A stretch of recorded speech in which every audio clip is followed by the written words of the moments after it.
This morning, we are fortunate to have with us Dr. Kamana'opono Crabbe of the Office of Hawaiian Affairs. Kamana'opono is a Native Hawaiian Health Scholarship recipient who received his doctoral degree in clinical psychology from the University of Hawaii at Mānoa in 2002.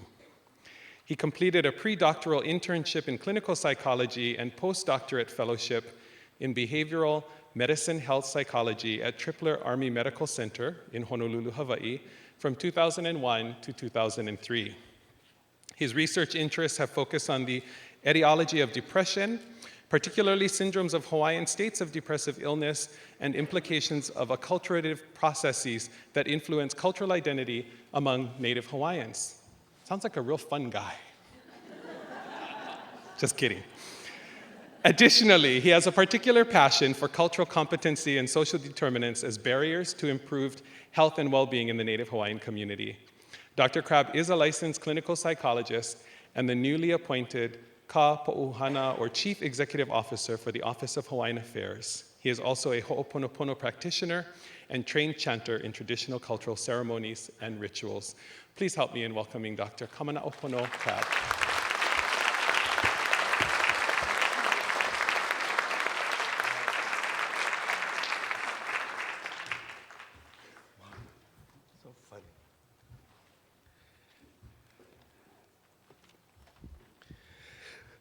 Velina ke aloha ko yaka kua pau, aloha. Aloha ku na kupuna, na kini o ka lehulehu, hele mai I keia la no keia aha.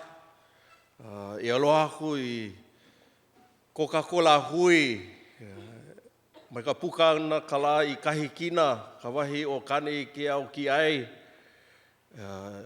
Ahiki ki kokolo ana kala I ki komohana I ka noho ana ka ipuka o kane I ke au halo. Nā lako I ke kahua o ke ia pai Āina ka Āina o Coca-Cola kupuna. No laila ke ia la I ka mea kui ka wā no ke ia hui ana o kako a pau I ka holomua ana. No na Keiki, no na kumu, no na kaya ulu na no hana a pau, e pili ana I ka imina a wao.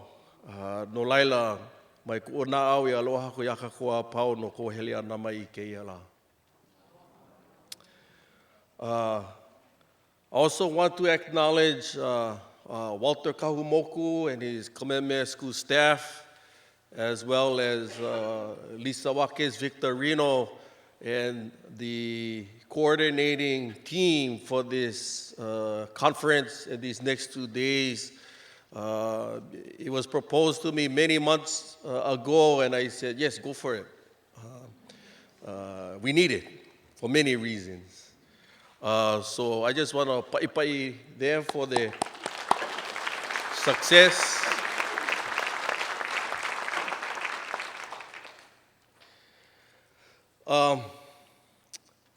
I want to talk about 3 things. I want to let you know up front. Is data as ha'iolelo, okay? Walking in both worlds. And then the last is mana, okay? And I want to start off with a mo'olelo. Last week was my younger brother's birthday, 4th of July, and we had a dinner for him. And we invited one of our neighbors who we haven't seen for a long time. And she attended, and she was giving her whole story about how she is so excited that her 7-year-old son is in a Native Hawaiian chartered school. And I could say what chartered school, because I know, like, you know, pai wa, but the one in Makiki.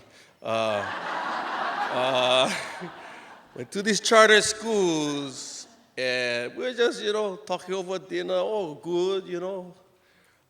What decided you to put your son in this school? She goes, well, you know, my son went to exploration. Well, shouldn't be 7-year-old, should be a little bit older.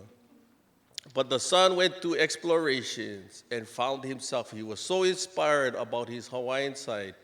and that he told the mother is that he didn't want to go to mainstream DOE. And I'm not here to put down DOE, okay? Let's get that straight.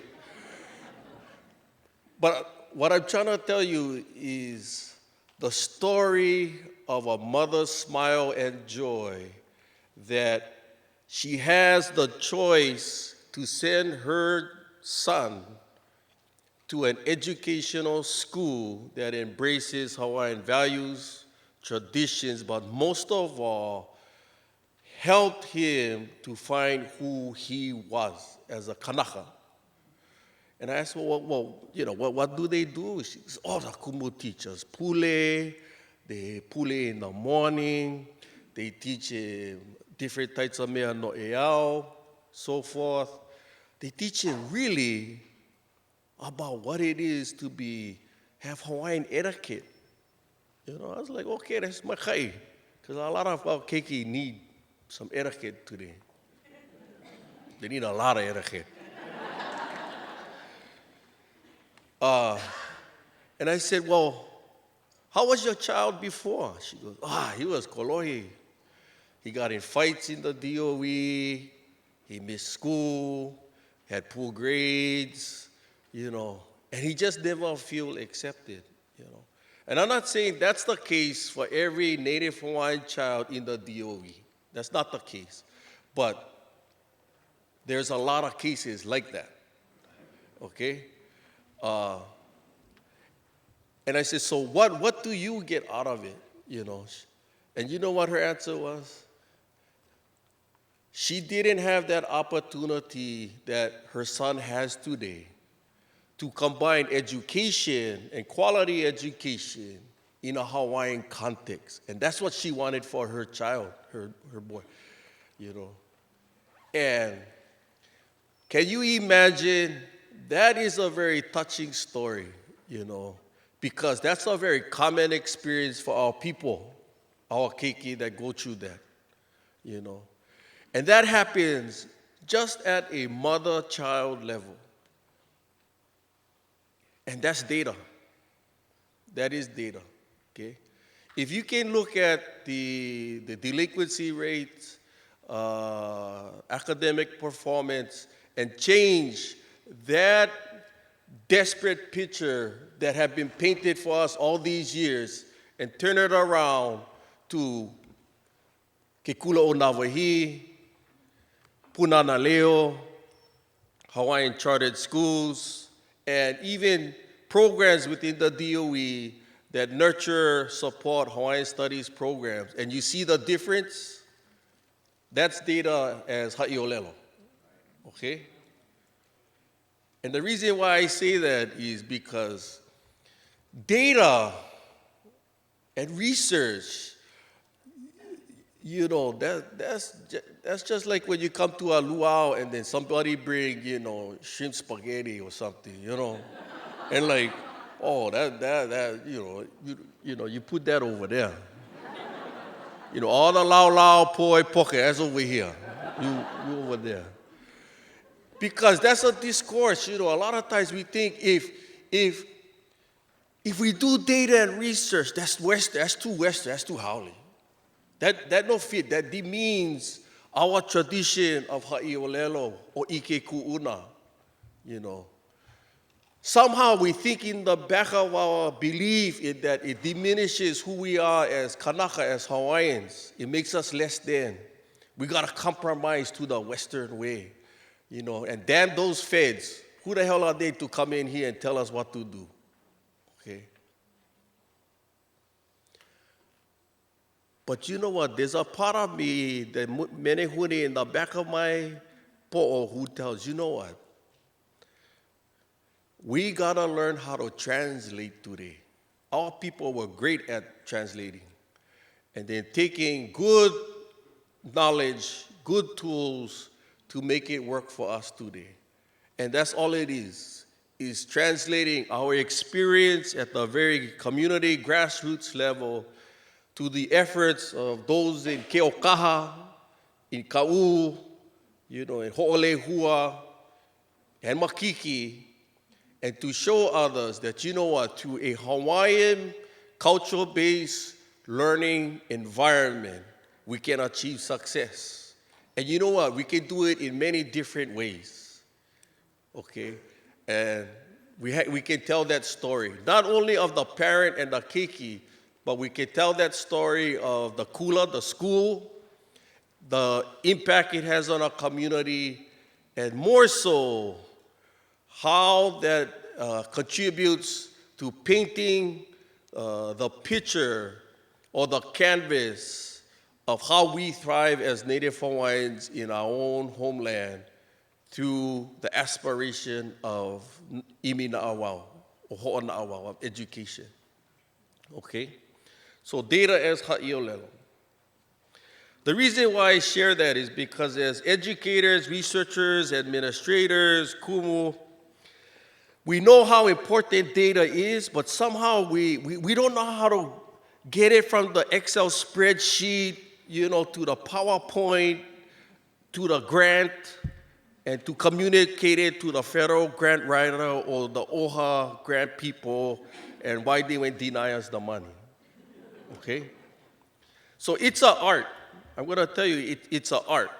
And it's a skill that teachers need to know, that parents need to understand, administrators need to advocate for, and as a community, that we make it Hawaii. We make it Hawaii. Hawaii no ia. That data must be Hawaiian.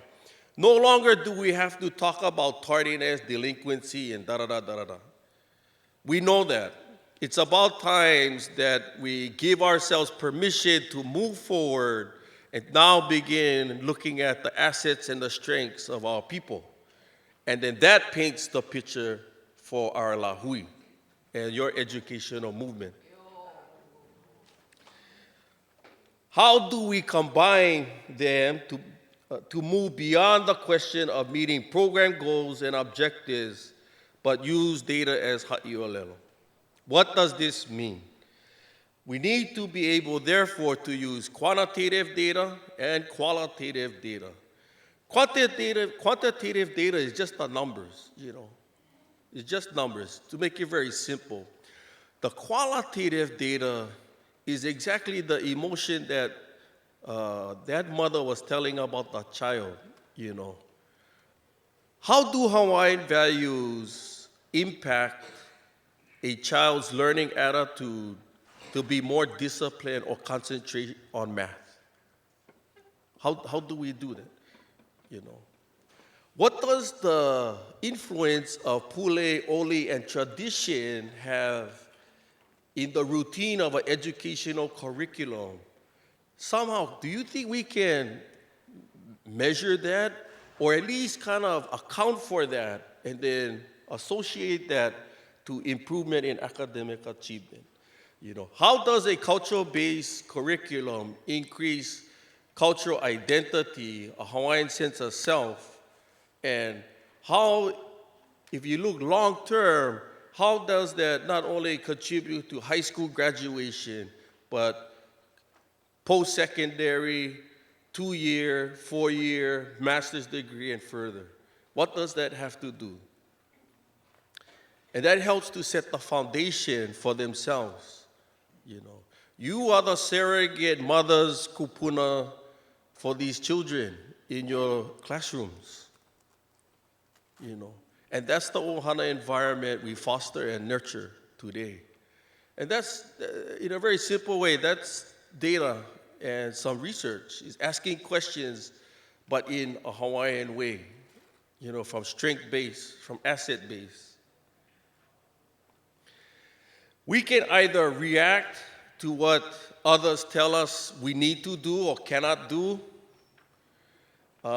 It's my belief, as I became the pohana for the Office of Hawaiian Affairs, is, you know what, people? Power already react. We don't need people from Iowa, Kansas, Massachusetts to tell us our story. We know our story. Now it's time to look to Namaka, to look to Teresa, to look to Auntie Betty and the kupuna, to look at others. They say, you know, we know the story and the data. We got to tell our own story through the data and the research for ourselves. So we got to be proactive. And that's Hawaiian. That is Hawaiian. And we got to problem solve for the future. And let me tell you why. And this is why I want to share about walking in two worlds. The landscape has changed, not only for us as a people, but as Hawaii. We know of the political changes that are occurring at the federal level in terms of sequestration, significant budget cuts. We have a very young Hawaii delegation. We no longer have Senator Inouye and Senator Akaka to really be the pillars to advocate for us. So that's a game changer. We all gotta wake up. We all have to wake up. But embrace this time to unify. Embrace this time to really work together to solve, to envision, and actually to implement what we want to do, you know. And in a way, we have to kukulu. We have to kukulu. We have to build, and sometimes we have to kukulu ho. We have to reestablish, reaffirm what we're doing. As Teresa said, whether we get funding or not, we keep holomua. We keep going. The responsibility for institutions like OHA, I cannot speak for the rest, but I can speak for OHA. But I believe for other ali'i trusts and Hawaiian organizations, we have to step up and then say, okay, what is the vision, direction for Native Hawaiian education? Do we want a national model? Do we want a Hawaiian immersion model that people can have a choice? Or is it okay to have chartered schools, implementation of Hawaiian curriculum in mainstream DOE, and Hawaiian immersion? We can have all of that, and it's all good, because we need choices. We need choices, but the good thing is, if it's cultural based, that it's important to measure that element of what is that mana contributing to academic achievement.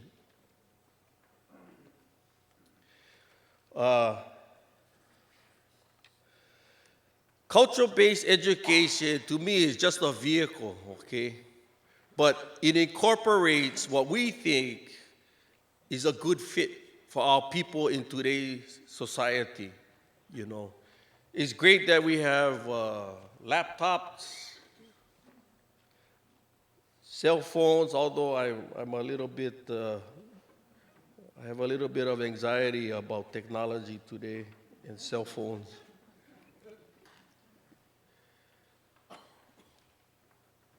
But today, as you gather these next 2 days, what I hope you do is to take a look at the micro level of the child's performance, as well as the macro level in terms of the school as a whole, its relationship to the community and the benefit it has to them, but also the larger level across the Āina.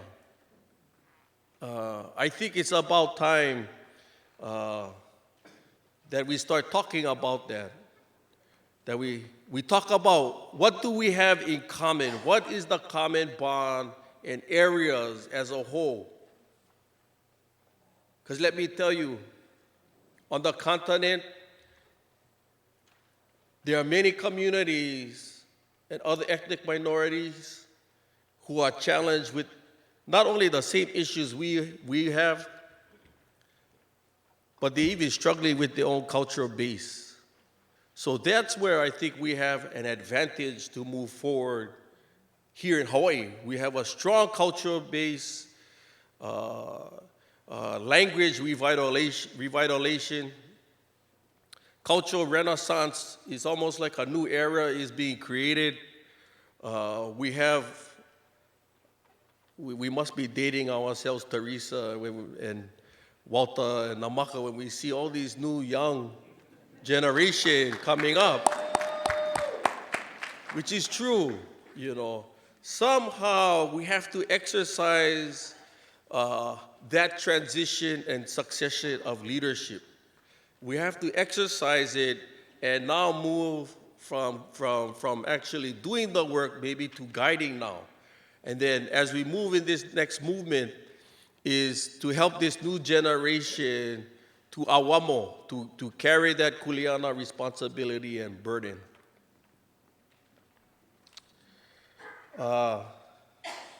Lastly, I really want to talk about mana. In the classroom, we have inherited mana of that child to genealogy, to their kupuna, to the land base. And that I think that was one of the most important things that mother shared with us, was that not only does the child do mo'oku au hao, but they teach even the parents. And then it almost like nurtured or even developed the emotional relationship between parent and child, okay? But the school, the teacher, the administrator has mana as well, you know.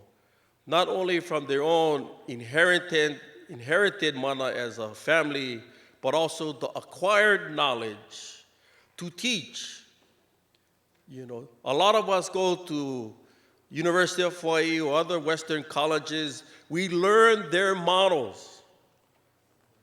It's time we come back and translate how those models are good, but how do they apply to our cultural context, to our community, to our classroom, okay? And then make it Hawaiian. Make it Hawaiian. And sometimes that process causes us to go on a huaka'i or a journey to rediscover us or ourselves of who we are as Hawaiian, as a kumu in Hawaiian language immersion. Not just language, but then the incorporation of traditional customary practices and beliefs. And how do we incorporate that into the room? I say that is because you as a collective, you as a body of teachers and administrators have mana to change. You have the mana to inspire, and you have the will to encourage this movement to continue forward. And it's gonna take work. It's gonna take everybody to pull their own weight and kuleana, I believe. And I can tell you, OHA will be there.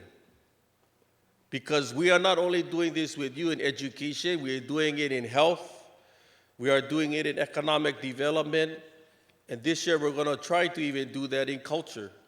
We already have commitments working with Kamehameha schools, Department of Hawaiian Homelands.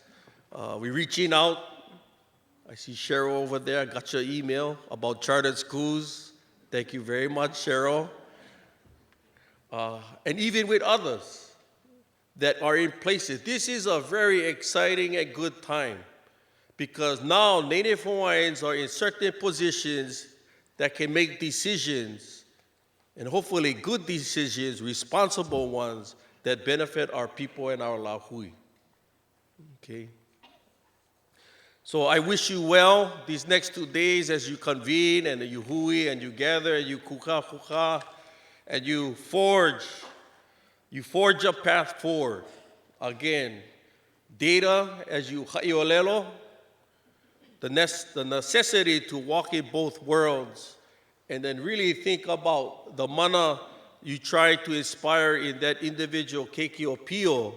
But by doing that, we also increase the mana as a people, as a lahui, and as a society, most importantly, in our homeland. I want to leave you with this olelo no e awa. I use it a lot, okay? Ike no ikala o ka ike, mana no kala o ka mana. Know in the day of knowing, mana in the day of mana. Knowledge and mana each has its day. Another day may bring greater knowledge and greater mana to today. And to me, that's what we're doing today. All of those who have come before us have built a kahua. They have all placed their pohaku on that foundation. Now you are the new leadership. And we have to talk about that. Alakaina, the pohana. You are the new leadership in your classroom, in your school, and I encourage you to embrace it and use the knowledge that you have learned and acquired from formal teaching, but also incorporate the ike ku'una of our kupuna, of our ancestors, and our forefathers. No laila, mahalo nui aku ia o ko, no ka ho'olohe ana mai, e noho pū, kako i keia la, i ka holomua ana, e awamo no ke kule ana, no keia mea ho'ona awao. Good luck to you in these next 2 days as you deliberate, and mahalo for listening and sharing. Mahalo.